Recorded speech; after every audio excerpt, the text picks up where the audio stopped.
you. So first, let me start with a big thank you to Edward and Mesh Ventures. As he said, this has been a long-standing partnership since our Series B. And I have to say that I couldn't think of a more strategic financial investor connected, not only here in Taiwan in every way you can imagine, but even globally. Very helpful, proactive, strategic financial investor. So thank you, Edward, and thanks for hosting this event. And even though we go way back, and Edward still looks like he's 27 years old, he really does have deep, decades-long of experiences, and I'm jealous of how he maintains his young, good looks. So with that said, let me get started. There's a lot to cover today. We've been very busy as a public company over the last year.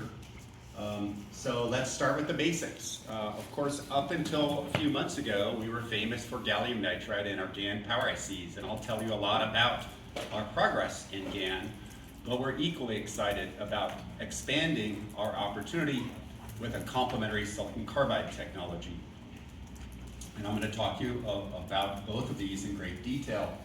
At a high level, for the world of power electronics, which are mostly power supplies, but it also includes a wide variety of motor controls, the name of the game is speed and efficiency.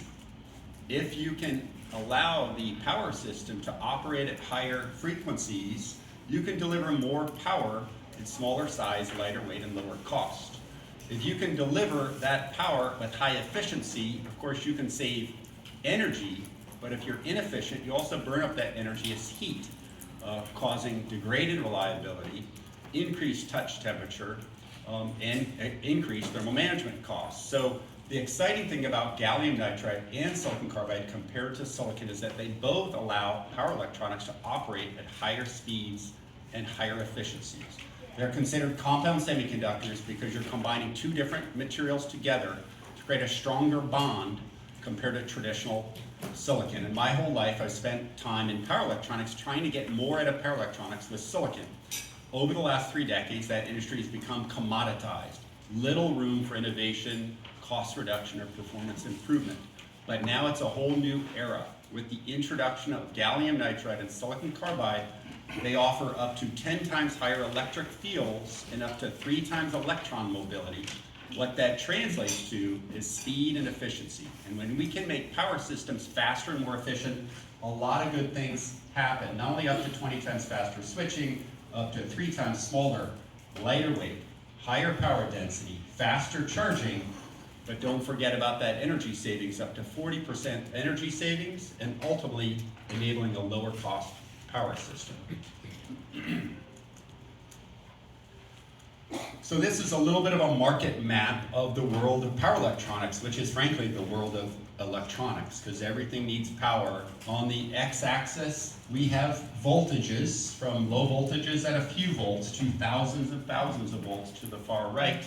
On the y-axis, we have power levels from tens of watts to thousands of kilowatts or even megawatts.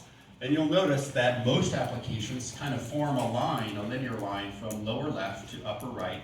And that's because as most systems get bigger and more powerful, you tend to increase the operating voltage or the bus voltage. So they tend to move hand in hand.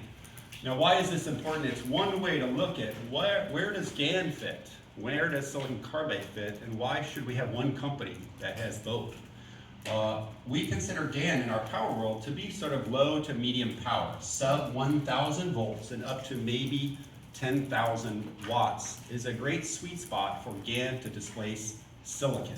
This is virtually all forms of mobile and consumer electronics, which tend to operate in the tens or hundreds of watts range, as shown there. Things like fast charging your phone or TVs or sound systems, home appliances in your home, etc. On the other extreme, we have very large infrastructure equipment, very high voltage, very high power, and this tends to be the territory for silicon carbide. And I'll explain later what makes it uniquely capable to address the very large equipment, 1,000 volts and higher, tens of thousands of watts, or even megawatts. And these are things like rail power, commercial solar and wind power implementation, grid power itself, moving electricity around the world, and that's in the green area. And then in the center section, the lighter blue, we consider this to be an overlap area. It's not that clear which one is the winner, which is right and which is wrong.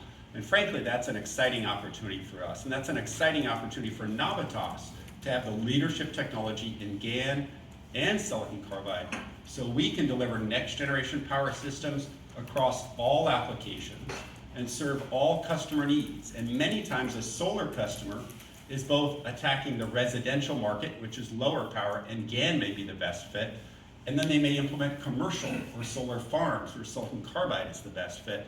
We can serve that customer completely, or when we have the overlap region in the light blue, we will have the expertise, the leading edge technology, the deep system expertise to work objectively with our customers to deliver what's best for that customer. So this is why we consider ourselves the world's first and only pure play next generation power semiconductor company. We're actually the only company in the world that has power GaN, power silicon carbide, without the distraction or defocus of traditional power silicon devices. We love that focus, we love that objective skill set we bring to our customers to find the right answer for their next generation power electronics.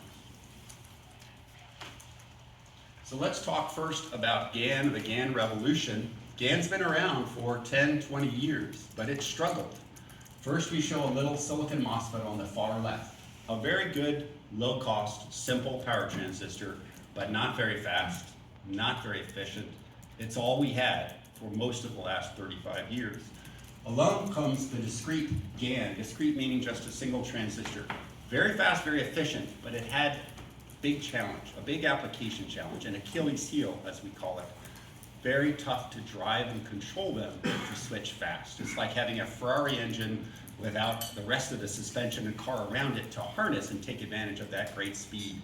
And the industry struggled for 10 or 15 years with just a discrete GaN that did not achieve mainstream commercial adoption due to the challenge in driving and controlling that very fast transistor.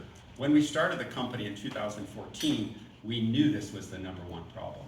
In fact, my team worked at International Rectifier. We started International Rectifier's GaN program back in 2000, 22 years ago.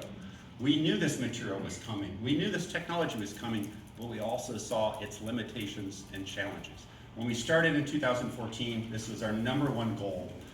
And we ultimately were the first company, and still today the only company, who figured out how to integrate the drive and control directly into the GaN chip. Now that might sound simple because all semiconductors are always integrating everything, but this is not silicon. Everything you did in the past to create a silicon driver, a silicon controller, a silicon level shifter, none of that is easy or available in this new world of GaN, this new material. It lacks things like what's called P-channel or CMOS or complementary pairs. It lacks the basic building blocks to reproduce traditional silicon analog circuits.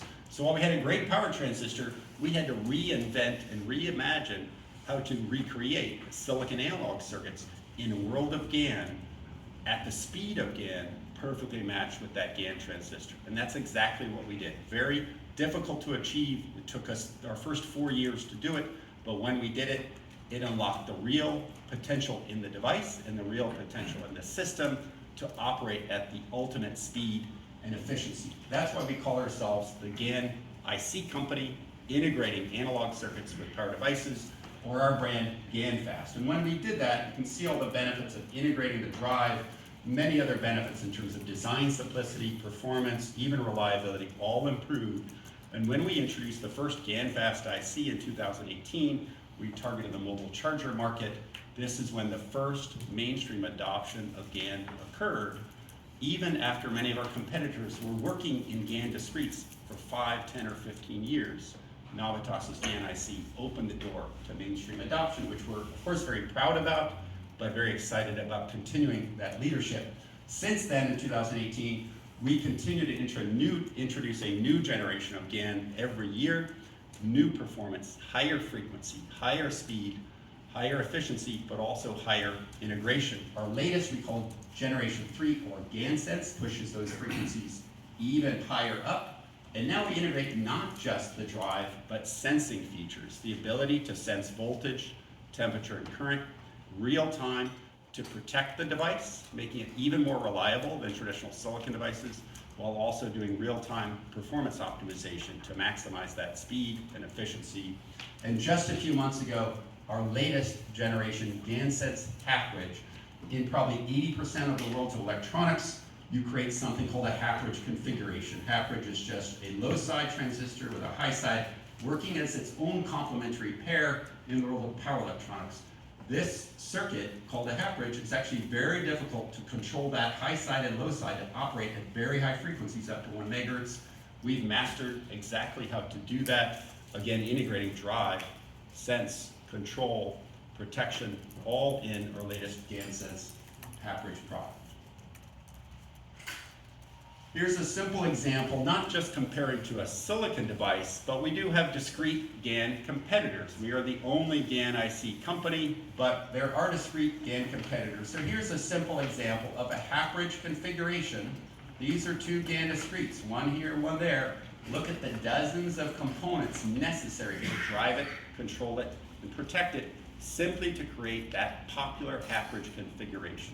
Look at the Navitas GeneSiC half bridge. Very few components around here, 61% fewer components, 64% smaller footprint, complete integration, but maybe of equal importance, even after those dozens of components, very hard to drive and control this at high frequency, and you often suffer what we call ringing and glitching, basically bad electrical performance, which can degrade the performance and degrade the reliability over time.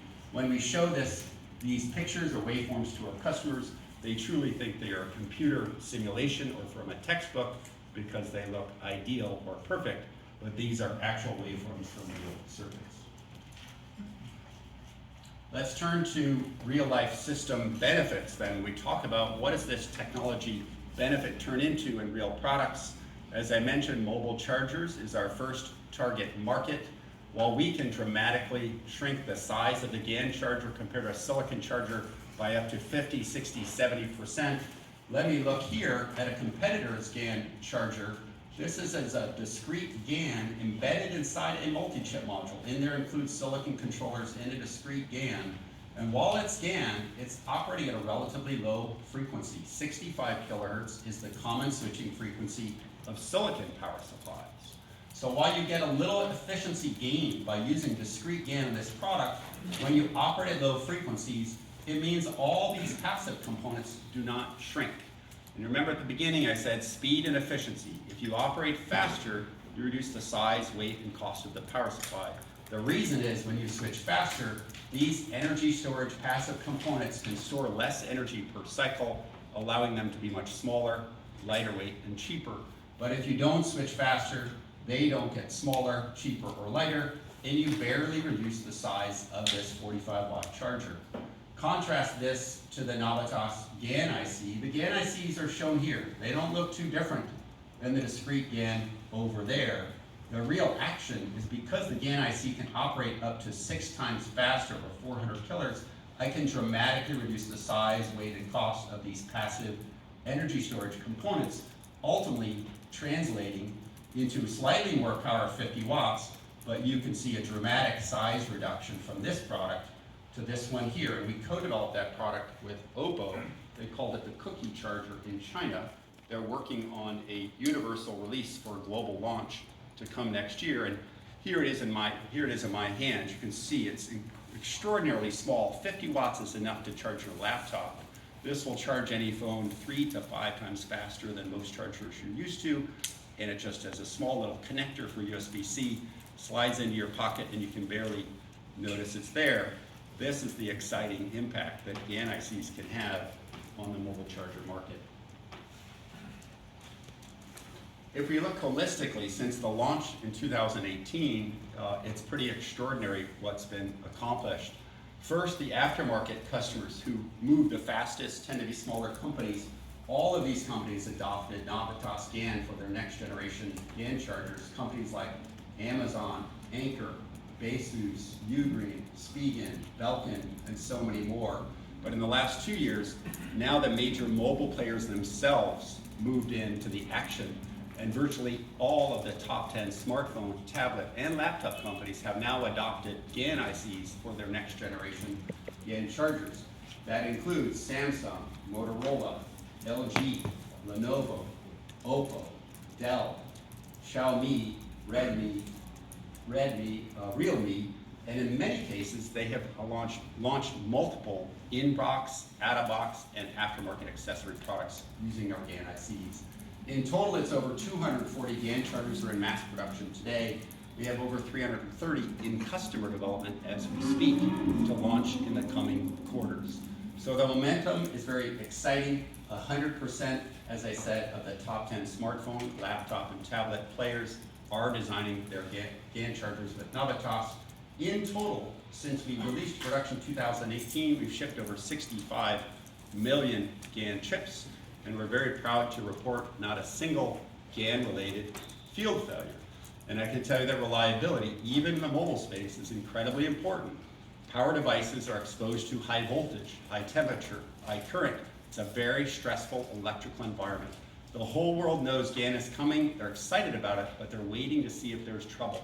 They're waiting to see, is it really ready to go mainstream in this market, but even mainstream into high reliability markets like data center, solar, and EV. So it's critical that we achieve this really impressive track record around reliability and field failures. In particular, within the world of smartphones, I wanted to highlight another trend. We call them ultra-fast chargers. While traditional tablets and laptops might consume 30 or 65 watts, and traditional phones might only take 5, 12, 20 watts, there is a trend to ultra-fast chargers. Really powerful phones that can accept up to 200 watts of power. 200 watts of power to fast charge your phone from 0 to 100% in under 10 minutes.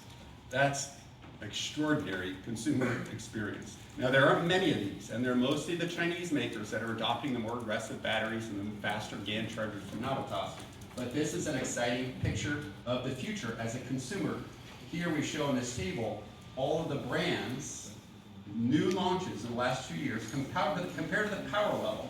And if you're just going to launch a 10, 20, 30 watt charger, that's pretty slow. That's usually done in silicon. But look at the trend. As the power goes up, GaN is dominating. 90% of these are Navitas GaN ICs. So the trend is clear, it's exciting. The world is moving from silicon to GaN. The world is moving to Navitas GaN ICs. And as a consumer, as you can all appreciate, with the GaN chargers you have in front of you, you're going to have a better consumer experience and charging experience. With that said, we've uncovered a second market that's moving surprisingly fast. I mentioned at the beginning, power electronics is mainly power supplies and motor controls. Motor controls is a whole nother world, but the basic premise is the same. Speed and efficiency can open the door to next generation equipment, next generation performance.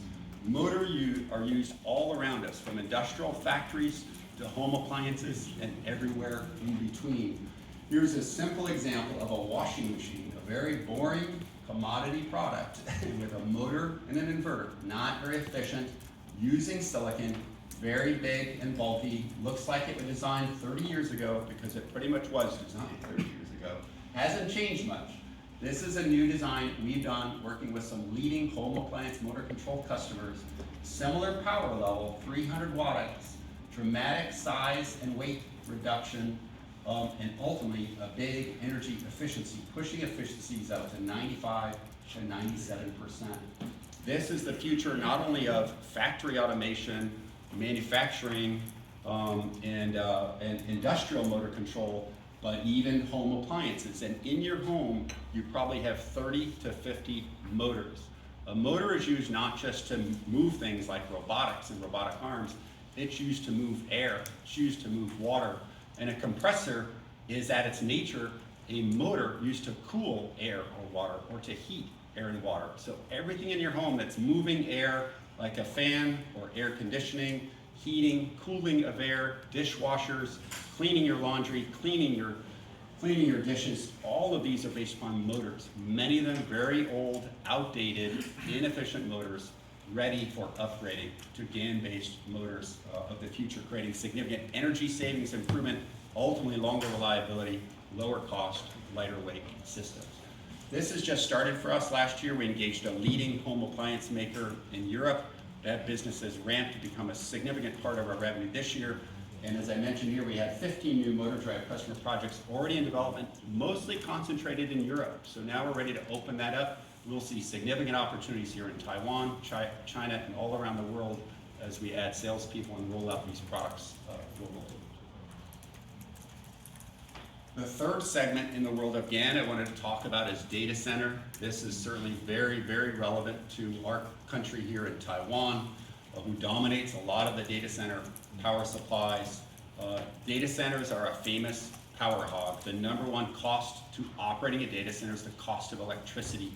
GaN is a perfect answer. If you look on the lower right, a traditional silicon-based data center, when you look at all the power conversion stages from grid power to data processing, only about 75% efficient. It means 25% of that energy coming in is wasted, burned up as heat, which causes the second most expensive problem with data centers, thermal management and cooling. We can help with both. Our estimates is when you fully deploy a GaN-based data center here, we're looking at boosting that from 75% to 84%. That is very big savings, both in the cost of electricity. We estimate that we can reduce the electricity use by up to 10%, saving over 15 terawatt hours, or about $2 billion a year. And that does not consider the thermal management benefits when you're more efficient and not burning up the energy as heat. We're getting an added benefit here because Europe is just implementing a new efficiency standard for all server power supplies shipped in Europe starting January 1st. They must meet a new standard called Titanium Plus. Titanium Plus requires that power supply to be at least 96% efficient. That is very difficult for a silicon power supply to achieve, but every one of Navitas's GaN server power supplies that we're working on today will meet that 96% efficiency. So that's causing a nice acceleration of our business. You can see the size, weight, or the size and density here of the silicon-based power supply, how much smaller we can make it, but also that energy efficiency and thermal management are equally important. Now let's go on to the other world, a new world for us, a new world that we've just entered since middle of August this year, the silicon carbide world. And actually, silicon carbide, while similar to GaN, is different, and I'll explain those differences, but it's also much more mature. It's actually a 10 times bigger market. So this is a huge upside for Navitas to instantly be in this more mature market. Estimates are that the silicon carbide market next year is about $2 billion. Estimates for GaN this year, next year, about $200 million. So that's a big difference. GaN is probably growing faster, typically estimated at 50% or higher per year. Silicon carbide, though, also very impressive, growing about 30 to 40% a year. We acquired a small company that is not well known called GeneSiC.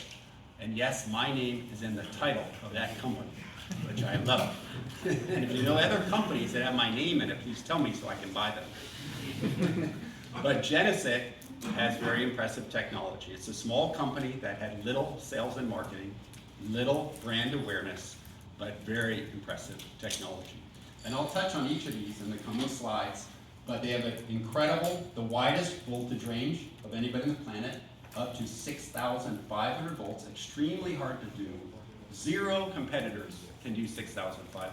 Only one other competitor can do 3,000 volts, and very few are making world-class 1,700 volt. But what we notice is the in-circuit high-frequency operation of GeneSiC technology is hands down better than anything we tested in the industry, better than Infineon, Wolfspeed, Rohm, ST, or others. And I'll show you that data in a minute. It resulted in very cool temperatures, even under high frequency, extremely robust and reliable with something called long short circuit withstand time. It means it can handle a fault condition without failure longer than others. Easy to parallel, which is critical for high power systems.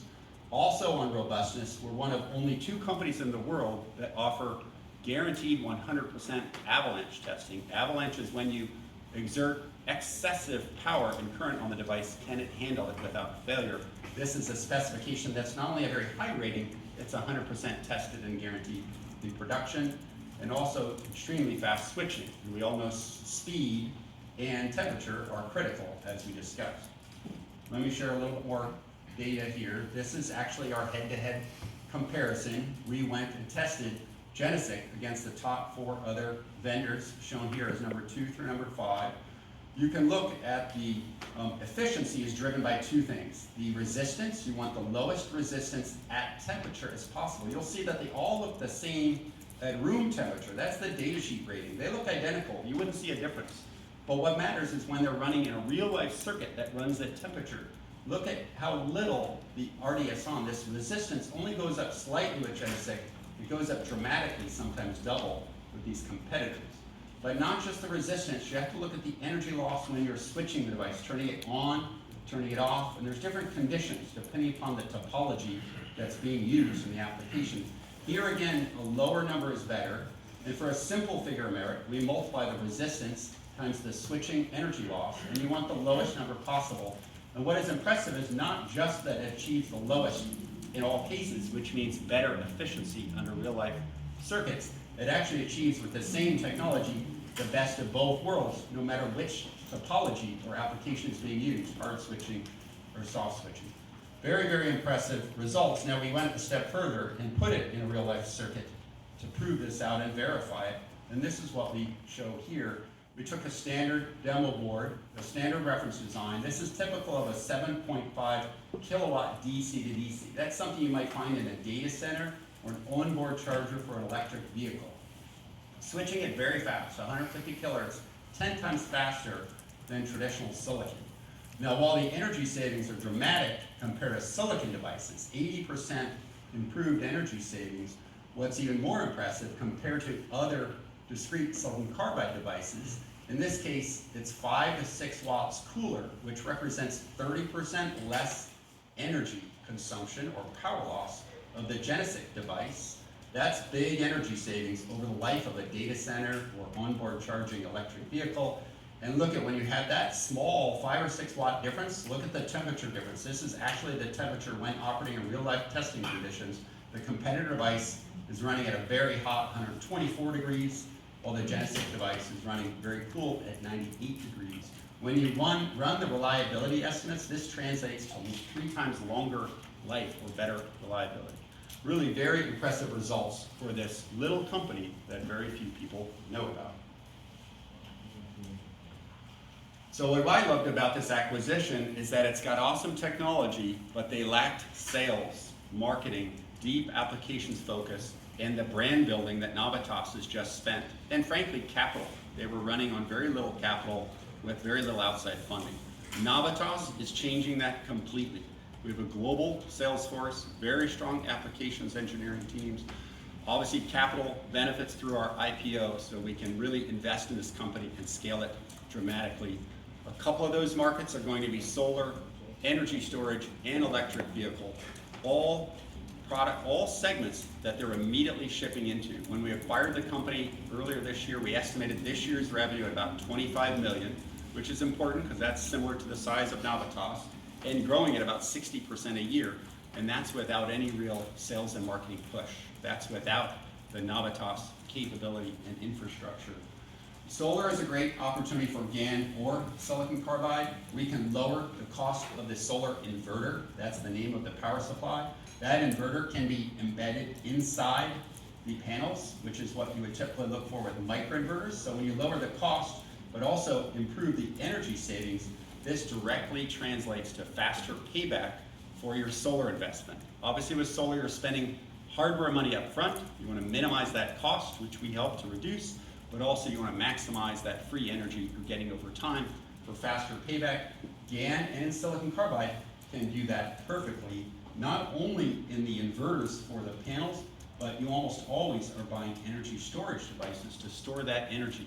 And imagine that's double the benefit with GaN and SiC, because you have to efficiently fast charge it, but also efficiently discharge it to get that battery, that energy off the battery. This is a great market. The silicon carbide business is already shipping to many of the customers listed here. Companies like APS, Advanced Energy, SunGrow, GrowWatt. Of course, the Chinese are very big, dominant in solar, but we're also engaged with major players around the world, like Enphase, who's a leader in solar residential in the US, Solar edge, also very strong in the residential space in US and Europe. In total, we're addressing a multi-billion-dollar market. In general, we expect GaN to dominate in the lower power, like the residential and micro, and some part of the energy storage. And we expect to see silicon carbide to dominate in commercial and higher power implementations. And for the last market to put a focus on is probably the biggest, but the one that takes the longest, electric vehicle and e-mobility. This is an extraordinary opportunity. There's power electronics all throughout an electric vehicle. I just want to focus on a few. One is, of course, the onboard charger. When you first plug this into an AC power, this onboard charger is converting the outside AC power to high voltage DC power to charge that battery. But once you have the energy on the battery, we use a high voltage DC to DC converter, which can also use GaN or silicon carbide to remove the energy from that battery to power the lower voltage battery and to power all the electronics throughout the car. And then finally, and most importantly, is the electric motor itself, or the traction drive. This is the biggest and most powerful form of power electronics in the car. And you can see a rough breakdown. Whether it's gallium nitride or silicon carbide, there are at least $300 per EV. So the math on that is very simple. There's 60 million cars shipped. Eventually, all 60 million or close to it will be electric. And when that happens, these are tens of billions of dollars of opportunities inside the car, coupled with the fact that roadside chargers, which are being built as infrastructure for EV all around the world very quickly, is a perfect fit for silicon carbide in itself. Here again, courtesy of the GeneSiC acquisition, while Navitas has the GaN ICs for solar, energy storage, and GaN and EV, it will take a few years to ramp up the GaN revenue into those new markets. But with the GeneSiC acquisition, we're immediately shipping into solar, EV, and energy storage. Many of the customers are listed here. Great names like AMG, BYD is the #2 player in the world after Tesla. Geely, I think, is the fastest growing, grew 500% in the first half of this year. Saw LG Magna, who's a big supplier into General Motors, Jaguar Land Rover, Shinry, etc. So we're off to a great start here. We actually have a dedicated EV system design center that's developing onboard chargers today, working with 8 major OEMs. Some of them are listed here. And we're working at both 400 volt batteries using GaN and 800 volt batteries using silicon carbide.